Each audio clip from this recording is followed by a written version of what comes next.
Yo, come inside of me, Tony. Dry hump day, Wednesday. Am I doing my best? Absolutely, I am not. Another nightmare last night. This one I was back in high school. The classic Tony back in high school scenario. However, this time I was in a school play and I like didn't know where my costume was. And when I found my costume, like first I was in this costume where my head was covered, and I was like, obviously the director of the play is jealous of me. They don't want me to be seen. And then then I was like actually just in another costume. It was like a page boy or like a Newsies boy costume, and it was super uncomfortable and it was made from polyester. So I'm like, polyester, and I'm very upset about the costume. I'm having a hard time getting it on. Also, do not know my lines, have no idea what my lines are, cannot find the script to even figure out my lines. I'm also late to get on stage, so I'm freaking out. And then this girl is like, "Oh, do you think you're gonna like lose your virginity tonight?" And I'm like, "What?" I was like, "I lost my virginity when I was 14. I'm like a grown woman, you know?" And she was like, "What are you doing here? Why are you in this high school play?" And I was like, "I don't know. This is so pedo. What the fuck? Like, why am I in this high school play?" Upsetting. So that's how I woke up. Also, didn't get to eat breakfast because I had a session this morning, a somatic session, if you might. You should book one with me. I do one-on-one sessions. You can be a part of my Patreon and get access to me every month, or you can just book a session on tonynaj.com. How's that for marketing? But I had a session, and so I didn't have time to eat breakfast beforehand because the session started at 10, and I have a lot I have to do in the morning before I like become a person. And I also can't eat before I move too much because I like a lot of people eat and they're like, "Oh, I have energy now. I've eaten." I am not like that. Like eating is so intense for me. I feel like a snake. Like I want to just eat something that's like 3 to 4 times my body weight and then just sit still as like an entire giraffe digests with my stomach enzymes inside of me. Like that is how I eat. An absurd amount all at once, but then like I am kind of incapacitated for a moment. I think that is a reaction to being malnourished as a child and just fed nothing but GMOs and just like no one really cooking for me. Um, Not that they couldn't, they just chose not to, you know? Which is an interest. It's one thing if your parents can't afford to feed you. I mean, that is, they're fucking trying, you know? My parents were like, "What? Kids need to eat." Not shitting on them, but just a little caca on them because I was malnourished. So anyway, I have a very fucked up relationship to food where every time I'm around it, I'm like, I have to eat all of it. I have to eat all of it and I will not share. I think we may have talked about this before, but if you're splitting food with me at a restaurant, good luck. You're not getting half. Absolutely not. You'll get maybe like a quarter. I will eat more and faster and with like more vigor. It'll be like no one wants to split anything with me. They're like, you have it. I'm like, yeah, I will. If I'm cooking for you and I cut something in half and there's a better half, I'm taking it every single time. I'm a very kind, generous person, but like when it comes to food, I am in my trigger state. I'm in a primal wound and I will take all of it. You do not want to be in an apocalypse with me. I will steal the food. I will take more than my ration. I will go into the shed while everyone is sleeping and eat. That's what I will do. I cannot be trusted. So I will not thrive in an apocalypse with that condition of my greed around food. I'm working on it. We're all a work in progress. All right, but I did have some nuts because I was like, maybe I should put something in my body before I do this podcast. And then I ate like an obscene amount of macadamia nuts like a squirrel. And I'm not sure how that's gonna work through my digestive tract as we talk, but we'll see. We'll see what just like macadamia nuts on an empty stomach with coffee does to a person. All right, what we're talking about today on Dry Hump Day, the evolution of man. We're going to talk about the evolution of man. Not, oh, did man come from a monkey? Australopithecus africanus. Homo erectus. What are the other ones? Neanderthal. The way they say Neanderthal, but you see some people and you're like, because supposedly the Neanderthals never really were extinct. We just like fucked and then we like bred them out. I'm not sure. Or did we just like murder them? It's not clear. It is not clear. Have you heard of Terence McKenna's theory about the missing link? Because there's a missing link in our evolution, which like doesn't really make any sense. Like the Homo sapien, there was too big of a jump between the Homo sapien and whatever hominid was before him. So they call that the missing link, right? They don't know who that species was. And Terence McKenna is like, psychedelics. It was a species of psychedelics.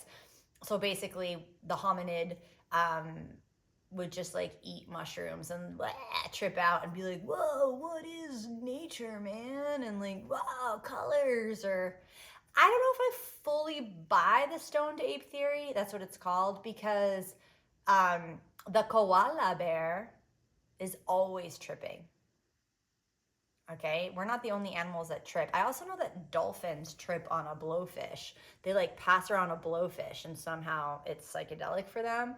And goddess bless a koala and a dolphin, but like they're not evolving in that way. You know, I think they've been koalas and dolphins for quite some time. Granted, of course, evolution takes, supposedly, if you're gonna believe in the science, takes a couple of million years. So maybe the evolution of dolphin is happening because they like pass a blowfish around. But I'm not 100% convinced that psychedelics is the missing link. Could be aliens. We could be aliens too, you know, or we could be aliens that fucked a hominid, and now we're the hybrid species of alien slash hominid, which is why we're destroying the fucking planet rather than living in harmony with it. I'm open. I'm open to all of it. I am sensing the macadamia nuts that are like in arm's reach, and I want to finish them because I am hungry. But I'm gonna make it. I'm gonna make it, and then I'm gonna eat like a snake. So this is what I want. Oh, the evolution of man. What did I? What was I saying? Look, we need some evolution of these men. All right. And I'm not saying women are perfect. I ain't saying women are perfect. I know women are not perfect. We have our own evolution to do. We also, have you heard this quote from this guy? I wish I remember. I think he's a pastor. I think he's a Christian pastor, and he's part of a movement of like, you know, trying to bring back the patriarchy 2.0 kind of. And he says the quote, women are the kind of people who make people. It's truly an iconic quote. I'm hoping one of these like fun internet stars makes a song of it.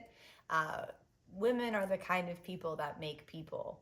But, you know, the basic implication is that the purpose of a woman is to make more people, just like a conduit of reproduction, you know, just like a hole, just a puss hole to fill and then excrete living beings. I think if I told my daughter I excreted her, she would vomit. Oh, what did I wanted to say once? I think I posted about her on Mother's Day, and I wanted to say that she blasted out of me. What? There was some adjective I said, and she like truly would not let me, and I was like, what a fucking square. But I had to honor her desire to not, I wish I could remember. I said blasted. Yeah, I was like, this being blasted out of me 15 years ago. She didn't like that. I'm like, what do you think you did? You didn't just ooze out. You weren't oozing. You weren't cruising either. You were blasting, all right, my dude. There was a stretching that you were creating. There was resistance. My body did not want to do that. My body was like, maybe not. Oh my God, speaking of dreams, no one wants to hear about someone's dreams, but I think I have some fucking interesting dreams. So listen up, bitch. No, I used to have this dream when I was pregnant of giving birth to my daughter, but she was like tiny. She was like a little teeny tiny, just like the size of a lima bean. And I was like, why does everyone make such a big deal about birth? She could have just crawled right out. But like, why don't we give birth in that way and then have like a papusa, like the kangaroo, where you give birth and it's pretty small. And then you put it in your papusa, and then it like kind of grows for another 3 months outside of your body. I mean, the kangaroo understood how to protect a vagina. That's what the kangaroo did. Of course, the vagina stretches and then comes back to life, but it's seen some things after that. It's a little bit of it's like it smokes cigarettes after it gives birth. It's like it's gone to Vietnam. Um, so I think the kangaroo had it right, or my dream, or she just like was a lima bean. But it would be hard to care for a lima bean. We would be killing our lima bean babies constantly. I don't think we have the dexterity for that. Back to the point of the pod, the evolution of man. So the reason why I say man is we still live in a patriarchy, my dudes. If you're like, no, we don't. Yes, we do. Give to me the evidence that we don't. Please, I'm dying to know, because we live in a capitalist system that's ruled by corporations, which are predominantly ruled by men. We live in a tyranny, just kidding, quote unquote, a democracy, majority men. We live in systems of religious institutions where all the conduits to God are men. Okay? So we live in a patriarchy. I just look it up. Like we don't.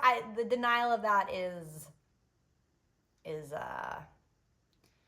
a waste of chi.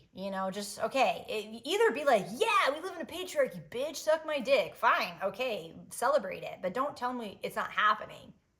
That is just boring. Okay, I'd rather you just be like, we do live in a patriarchy, and I fucking love it. And I'm like, okay, all right, you should love it. But you're also wrong for loving it, because it's actually destroying your dignity and sense of self. But that's fine. But I like when people like at least live in the same reality as me. So women obviously uphold the patriarchy. This is clear. You're not doing it alone, sir. We're helping you. I understand this. Okay? I get it. But I want to talk about the evolution of man, because the evolution of man is understanding how the patriarchy is actually harming him, right? The evolution of man is about self-reflection, because I think I have someone close to me whose daddy is acting out, all right? Daddy is not doing well, because daddy has a lot of guilt, okay?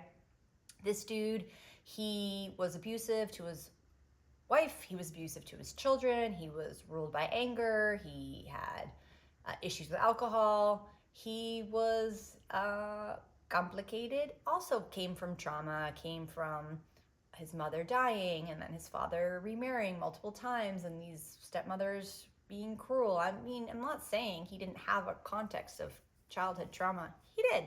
However, this daddy is having a retrospective of his life, if you will, because he's in his 80s. And anytime someone's in their 80s, they're going to be like, probably going to die soon, right? That's when you start to really be like, okay, this death thing is coming for me.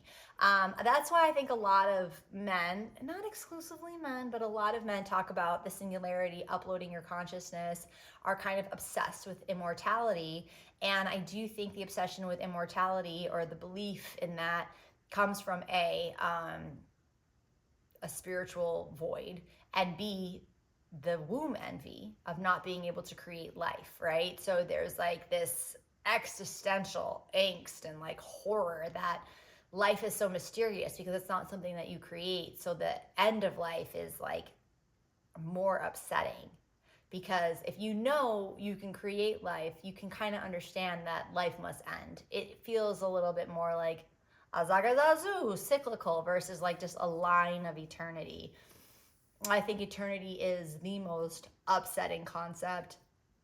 I think Catholicism talks a lot about eternity. I was raised in a Catholic upbringing, and they're always going on and on and on about eternity. Like, you're either in heaven forever or you're in hell forever. And as a child, this was the root of my childhood insomnia. I hated the concept of forever, nor did I like the idea of eternal damnation for anyone. I'm not into that. Even if you're the biggest fuck, at least let yourself have another life, to work on it. Eternal damnation? That is unsettling. That's why I do like the concept of like maybe an immortal soul, but like an immortal soul that's forever evolving through multiple experiences of life, you know? That resonates with me a little more. It's more cyclical. Again, I like circles versus like lines into infinity. Talk about nightmares. So I'm also wearing something tight around my waist, like a what's spandex, you know? Why does anyone wear anything tight around their waist? This is another kind of oppression. It's like a weird gut activation. So now I had to put it underneath the bottom of my tatas. I don't like tight things around my waist. It's too much pressure on the intestines. Now I folded it down. I don't know. Either way, I'm unhappy. I should take these pants off. But so the singularity, of course, uploading one's consciousness. Oh yeah, so this dad who's in his 80s who's lashing the fuck out at his children because he feels a lot of guilt. He feels a lot of guilt about his behavior of the past, and he doesn't know how to forgive himself. And I think he's scared of the vulnerability of death, and he doesn't want his children to reject him as he is dying. So his way of dealing of this fear, he's so defensive that he's offensive, and he's writing letters being like, fuck you, I never want to fucking see you again. You're all pieces of shit. Even though they didn't do anything. It's just his children being his children, and he's just ripping them apart, eviscerating them. Like it's his part-time job, saying he doesn't want anything to do with them because he's afraid. He's afraid of how much he needs them, right? And if it's like, if I reject them first, then I don't have to feel the horror of rejection when I start to die and they don't want to come or they don't want to care for me. The irony is these kids would care for this motherfucker, even though he's a dick. Without a doubt, he's a dick. The kids are great. The kids are nice. The kids are kind. The kids are empathetic and compassionate and would care for their shithead dad, you know? But he's so afraid and he's so guilt-ridden and he's so upset carrying the burden of his own self-reflection, right? So this is what I want to get to. What is evolution in one's lifetime? Self-reflection. It is the ability to see oneself clearly. It is the desire to use the information that you see to improve, right? And yes, seeing is painful. To see how you've hurt people, yowza. I mean, talk about diarrhea city. That's going to give you some diarrhea. That's going to create some irritation in the bowels. However, one must see what we've done in order to forgive the self, in order to genuinely create reconciliation with another person, right? Because if you like can't forgive yourself, then someone else forgiving you makes you angry at them. You know what I mean? It's like this daddy is so angry at his children because they did the emotional work. They went to therapy. They do the thing. They're doing everything they can to forgive their parents. And the fact that they actually did all that work to try to forgive their parents is just a mirror of his own failure. He can't even forgive himself, let alone his own parents. So fuck his kids that are showing him what a immature person he is, right? So then there's this lashing out. This is patriarchy. Let us just be clear, because patriarchy creates a system where men are rewarded for merely being men. That's all you got to do is have a dick. If you have a dick, the system will reward you. And with that comes the confusion of like when you don't feel like your life is thriving, when you don't feel rewarded, when you don't feel as if you're the apex predator, you are fucking filled with rage. You are filled with anger because you think you deserve it. You think you're entitled to it. You think you're owed being the apex predator because you live in a patriarchal system where having a dick meant that you were a patriarch. You get what I'm saying? Do you see how that's setting men up for complete fucking disaster? So it's basically creating a system or a psychological construct or a pattern of not having to self-reflect and still feeling entitled to power and control over others. And not self-reflecting is truly the most dangerous thing you can do for the benefit of your soul, for the benefit of your body, for the benefit of your interactions with people for intimacy. Why do you think? I think the number one killer for men is heart disease. I'm pretty sure I would ask Siri, but my phone's filming me. Why? All these broken motherfucking hearts, my dudes. All these hearts that haven't processed their emotions, the heart disease, the blood problems, this is all connected. You think it's this rando that men are getting heart attacks? Nah, it ain't random. It's pretty fucking specific. Why do men have heart attacks? Because their hearts are broken and they don't know how to address it. They're broken. Macadamia nuts. Keep thinking about them. I'm fucking hungry. So, the evolution of man isn't just for women or for the gay community, the trans community. Evolution of man is for man, right? Because I do think that man is a big oppressor. I mean, I know women are oppressors too. Don't get me fucking wrong. But I think the patriarchy and the definition of manliness is the ultimate oppressor, okay? And I think it oppresses women. I think it oppresses the gay community and the trans community. But I think it really does fucking dehumanize a man. And that is its own self-grape. This guy, the men that grape the self with their definition of masculinity, that grapes them of their sense of humanity and their ability to self-reflect. It is a self-grape. One of the most common and worst grapes is the self-grape. I should do a whole podcast about self-graping. Maybe I will, Friday. That sounds like a good thing to podcast about. So now it's on the books. It's on the books, y'all. Self-grape. Let's talk about Friday. I've got some stories for you. So, long story long, the untangling of the patriarchy is for the humanity of men.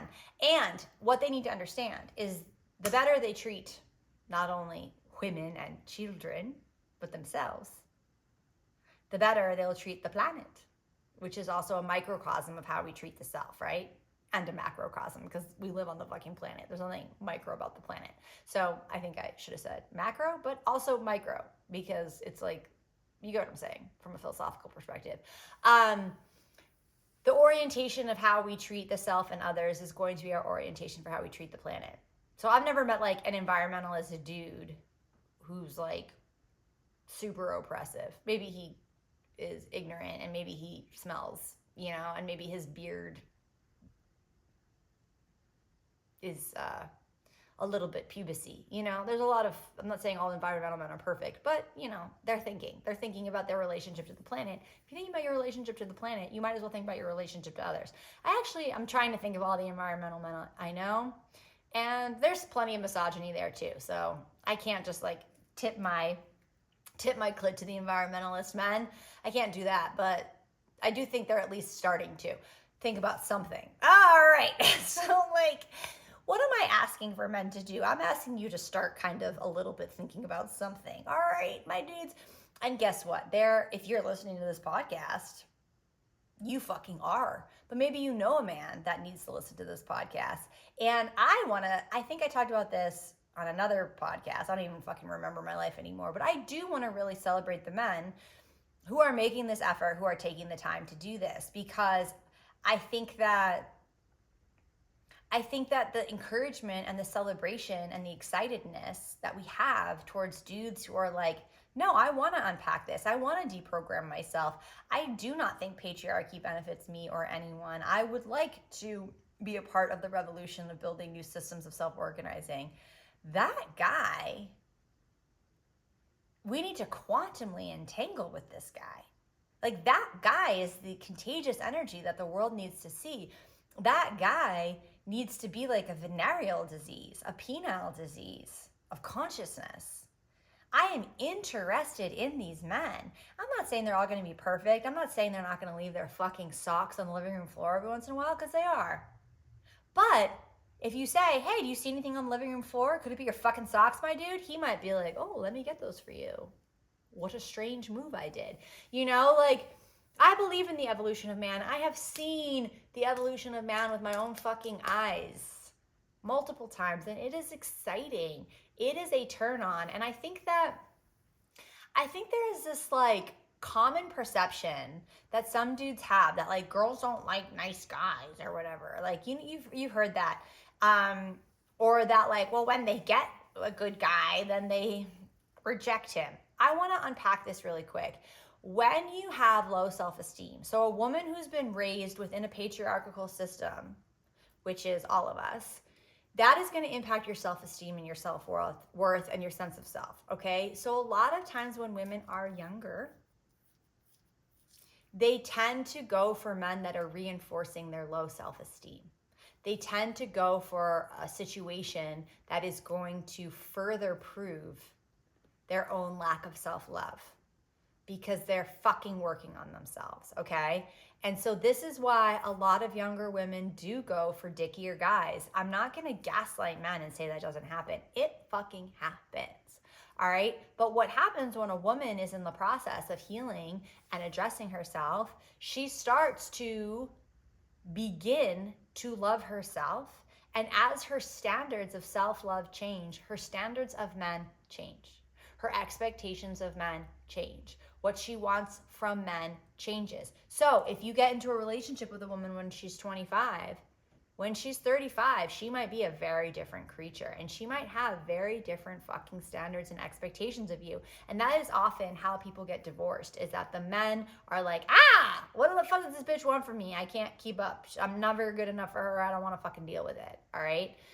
However, it is very natural for a woman to go through the process of wanting more for herself because her self-love grew and because her expectations grew along with it. So as a man, if you got with someone when she was young and her expectations start to shift, guess what? You growing with her and you rising to the occasion of her expectations is for your self-growth. It ain't for her, dude. It for you. To be a better partner, to be more empathetic, to be a better listener, to be more kind, to be more conscientious about where you put your fucking socks, to be a better partner where you're unloading the dishwasher, to care for the well-being of another person. This is for you. It is for your personal and spiritual evolution. It ain't for her. It's for you. So when you see that, you're not motivated by some naggy woman telling me what to do. You're motivated by the fact that like this person's standards have changed because her standards are rooted in self-love. And I fucking honor the concept of a person having high standards for themselves because I too want to have high standards for myself. And then you both improve throughout the relationship. That is what an evolution of a marriage should look like, all right? And this is why so many men date younger women, because younger women have lower expectations of their men. Younger women have lower expectations of their men. So this is why a lot of men will be like, I'm getting rid of this 40-year-old bitch with all her fucking needs. And I'm finding someone younger who's gonna have lower expectations of me. This is the common theme. I don't think it's just about being pedo or attracted to children. I think it's like not wanting to be challenged. I think it's not wanting to have to face yourself. I think it's not wanting to have to do the self-evaluation that a 40-year-old fucking woman is gonna demand of a man if she's on the path of self-healing. Some women, they don't. They don't do that, and then, I don't know, those guys stay the same, and those women go on their journey of accepting the men who are oppressing them. I don't know about those ladies. I mean, I think that's another pod. I think that's another podaroo. It's like the jailing of the self, right? The oppression of the self. I do think is rooted. Well, maybe I don't want to tell you. I'll save it. I'll save it for another one. Save it for another one. Also, look, send me your questions. Send me your questions to Come Inside of Me podcast at gmail.com so I can answer your questions. You've all heard my Mondays podcast. I think I do a good job. Everyone who I've read their emails has written me kind emails back. So I don't think I'm going to do you dirty. So send me your questions. I feel like the Hurley boy from Saturday Night Live. I don't know if you remember that character. Why can't I go? Why won't you call me Denise? I just want. Oh no, he was about his grandmother. Let me hold your grandmother. It was a really weird fucking skit. Hurley he boy. It was Adam Sandler, and he just wanted to like wash your grandmother. Weird fucking shit. Also, are you supporting the Patreon? If you listen to this podcast, just do the $5 one. Support me for $5. And then there's also the $11 one and the $33 one. There are options, but you should do a somatic session with me because I'm telling you, they are good. I know they are good. They will help you. They will help your body. They will help your brain. They will help your spirit. They will help your soul. So follow the Patreon. Oh, Grape Culture. Remember my Grape Culture show. Tickets on sale. I have a stand-up show in New York, October 5th. Tickets will be on sale soon. I have to make I have to make a fucking flyer and get a ticket link going. Oh my God. All right, I have to get my shit together. I got to get off this podcast and do some fucking work. All right, I love you. Bye.